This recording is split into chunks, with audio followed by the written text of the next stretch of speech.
Sin duda todos hemos escuchado hablar del unicornio, pero ¿se trata de una figura mitológica o hay algo más detrás del unicornio?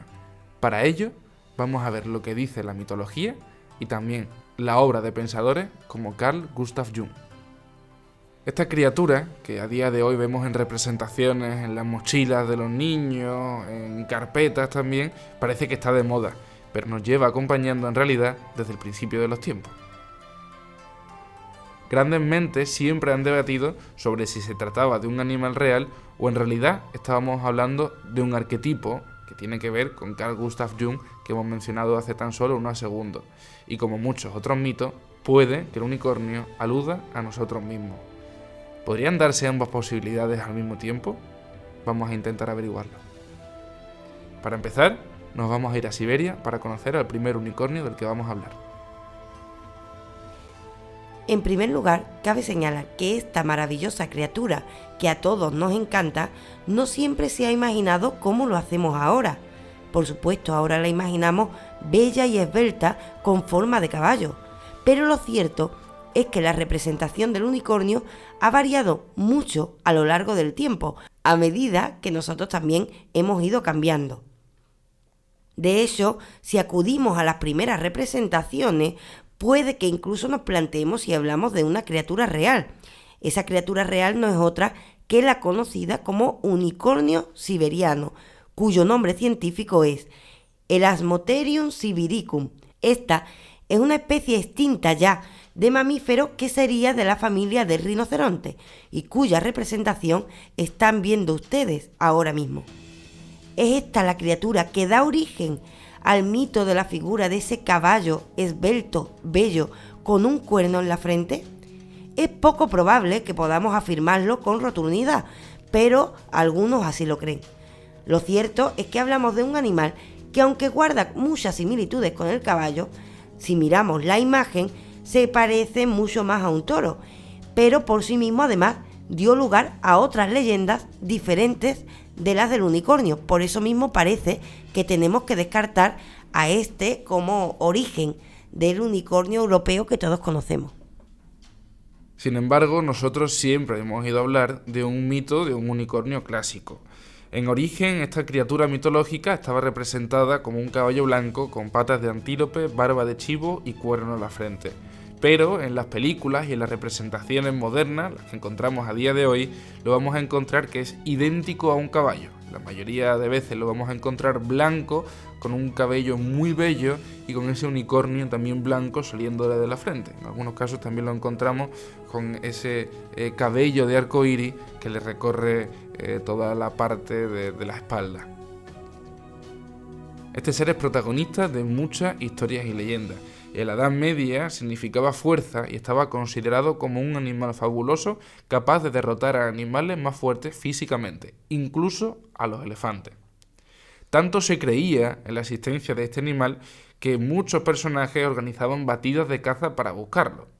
Su cuerno se decía también que tenía propiedades curativas, y aunque realmente nunca hemos encontrado a un unicornio, fueron populares los gabinetes de curiosidades en los que las personas acomodadas pagaban grandes cantidades por el polvo de cuerno de unicornio, que realmente solía tener cualquier tipo de hueso de animal triturado.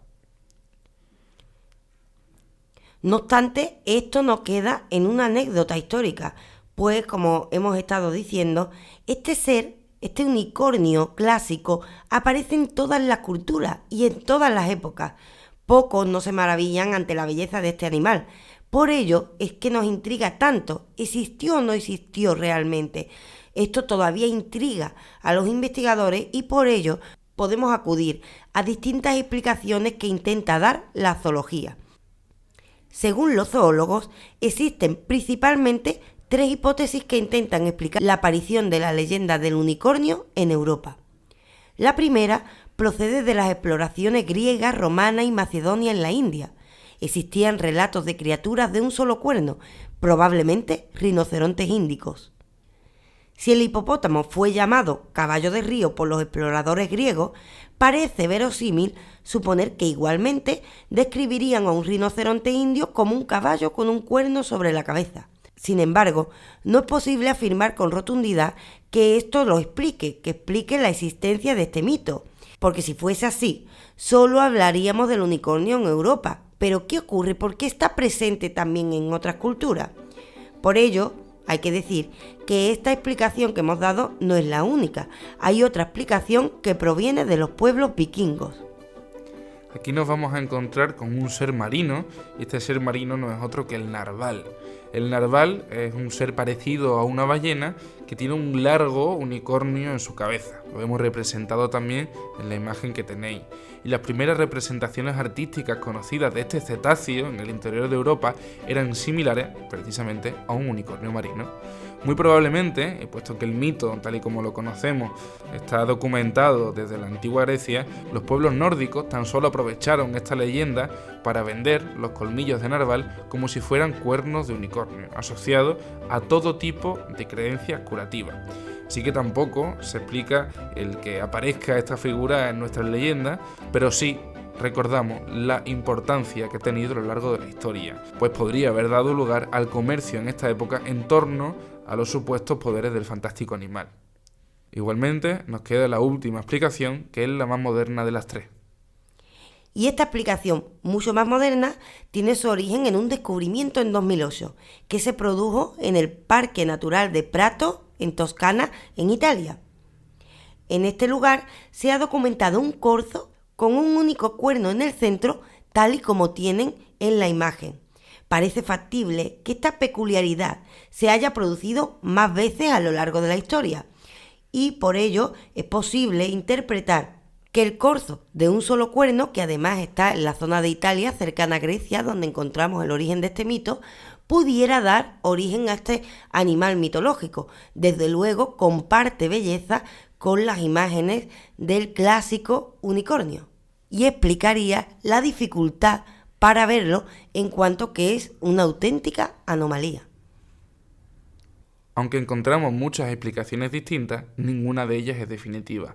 Por tanto, la filosofía y la psicología también han intentado hacer sus aportaciones a este respecto, y la figura de la que vamos a hablar es de Carl Gustav Jung. Siempre interesado en los mitos, estudió a fondo las representaciones del unicornio y compartió una lectura simbólica del mismo. Lo primero de lo que se va a dar cuenta Jung es de la multitud de representaciones de esta criatura. Las hay que nos muestran un verdadero monstruo con un cuerno y otros que lo que hacen es resaltar su belleza, tal y como pasa a día de hoy. Además, está presente en todas las culturas. ¿Qué hay en común entre tanta variedad? Lo que encontramos en común en todos esos mitos que se dan en distintos lugares, bajo las distintas imágenes que guarda este ser, es sin duda ese cuerno, un cuerno al que se le atribuyen propiedades mágicas y curativas, así como la dificultad también para poder ver a esta mágica criatura. Ante tanta variedad, Jung afirma que en realidad no hablamos de un animal definido, sino de un ser sujeto a diferentes variantes, a diferentes formas. A veces parece un asno, otras un caballo, otras un símbolo de pureza, incluso se le ha relacionado con el mismo Cristo, y otras también se habla de la magia del cuerno de un dragón, de un escarabajo. La cuestión es que siempre atribuimos magia a un cuerno de un ser que se disfraza en distintas formas. Por ello, Jung atiende a lo que todos estos mitos tienen en común, la magia de ese misterioso cuerno, y en lugar de hablar de unicornios, pasará a hablar de unicornicidad.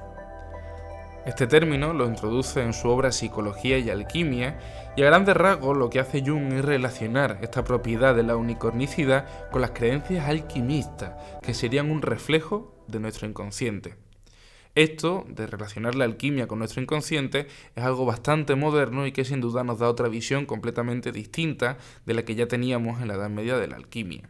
Acotando más el asunto, así como la piedra filosofal en realidad piensa Jung que viviría en nosotros mismos y que su hallazgo depende de la búsqueda individual, la propiedad curativa del cuerno de este ser y su dificultad para alcanzarlo responderían a procesos similares. El unicornio sería, por tanto, el reflejo de nuestra necesidad de enfrentarnos en primera instancia a su figura monstruosa, pasar por las dificultades de su visibilidad para finalmente alcanzar una magia que viviría dentro de nosotros mismos. En definitiva, Hablaríamos de una representación simbólica de nuestros anhelos, con un marcado protagonismo en las prácticas alquimistas.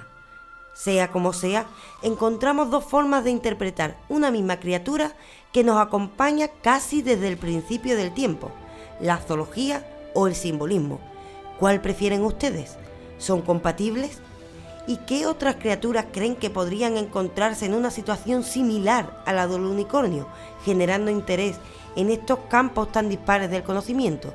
Lo cierto es que parece que exista o no este ser. Claramente, preguntarnos por el unicornio también implica hacerlo por nosotros mismos.